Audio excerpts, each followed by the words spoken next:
What is some of the biggest obstacles that you had to overcome, and then how did you do it in such a way that it's adding fuel to your fire now?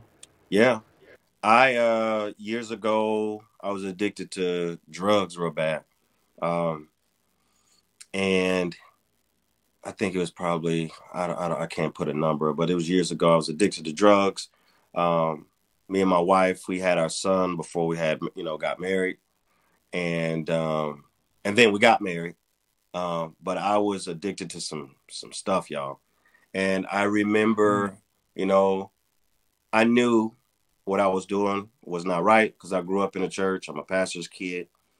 And I remember my mom called me a couple of times. I remember she called me, and the Lord basically told her to tell me that if I didn't stop, I was going to die. And Wow. in that moment, I already knew it wasn't a surprise. I was addicted to cocaine. And so basically, I made the decision. So this is where my transition from the mainstream to Christian hip hop, there's a middle.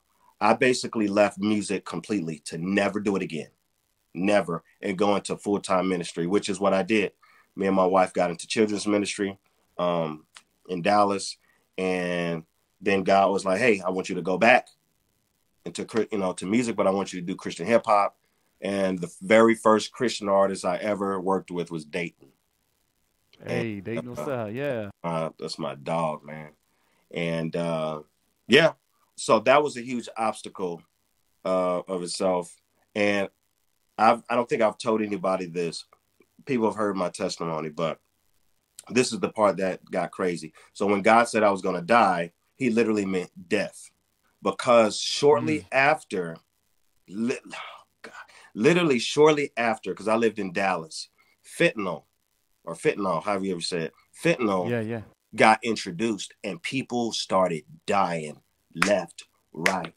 And so the dealers I was dealing with and stuff, it was only a moment, a matter of time before I would have died. Wow. And I got out just in time. That was a huge obstacle that I faced.